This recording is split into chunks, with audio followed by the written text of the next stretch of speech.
And finally, it's time for a classic dessert, Baked Alaska.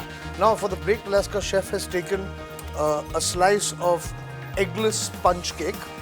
He's got some candied fruits over here, the candied fruit over here, some eggs, some maraschino cherries. I think that's sugar, right? Yeah. Brandy and ice cream. Let's see how a Baked Alaska is made. Chef is putting all the fruit and the juices of the fruit, and it's going to sit for a while.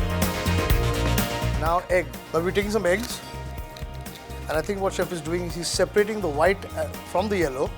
You've got to be careful that the yellow does not fall into the white, because then when you beat it up, it will not be nice and stiff.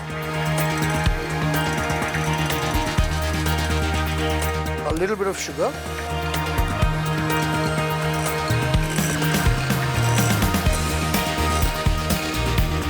Here we are.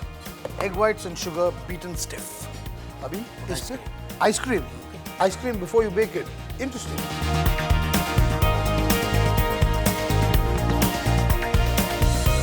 And now with the palette knife, the egg white and sugar mixture, which has been beaten up stiff, is being spread on the ice cream and the sponge. Here is he's taking the egg white and making little peaks so that it resembles a mountain. And remember one thing which I just got to know is that egg white is a bad conductor of heat. So it sort of insulates the whole Baked Alaska, and the ice cream doesn't melt that easily, although it's going into the oven.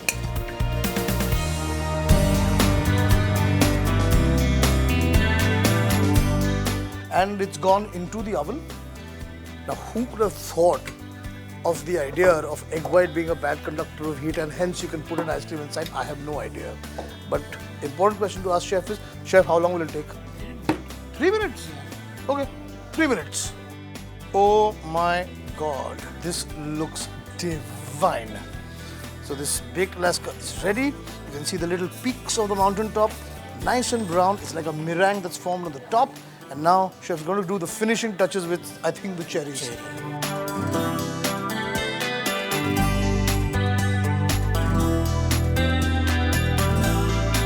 Last brandy. Okay, flambe karega. हाँ. Arre wah, not bad.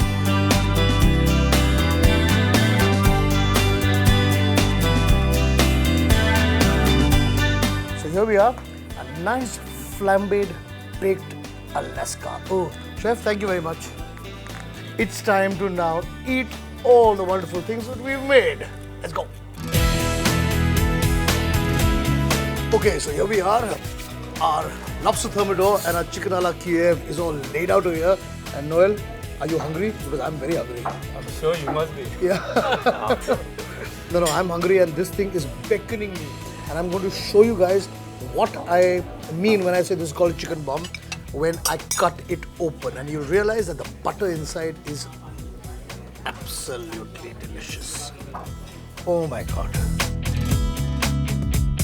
And what happens with the butter is that the rice also gets nice and buttered, you know? A little bit of rice, a little bit of spinach, a few green peas, and I'm good to go.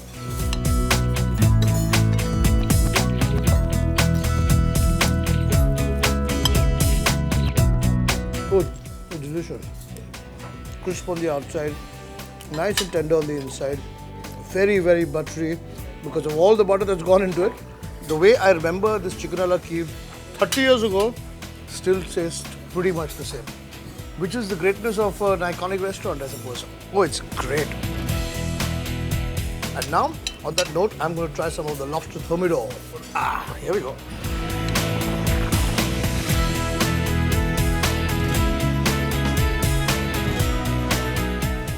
Very nice. It's nice, creamy, cheesy, a hint of white wine. Again, this is exactly the way I remember eating this lobster many, many, many years ago.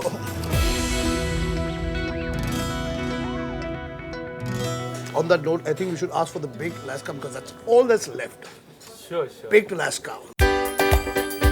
The Baked Alaska. I am now dying to dig into this. How shall we do this? Just go for it. Do the honors. Dig it. Do the honors. Here we go. So we've got the meringue on top, we've got the sponge at the bottom, the fruit, and then ice cream in the middle, which is still not melted. Huh? So you've got a hot and cold dessert, literally. Yeah? I just love this. This is so nice, good, old-fashioned pudding, if I may call it that. This is great. I love it. Noel, thank you so much. It was a pleasure revisiting Gaylord's after quite a bit of time, actually. I hope it becomes more often now. Of course, it will become more often now. And everybody who wants to taste a bit of nostalgia, but really good food, Gaylord's the place to be. Thank you, Kunal. Thank God you bless you. Thank you so much. Okay, coming up, a slight change of mood.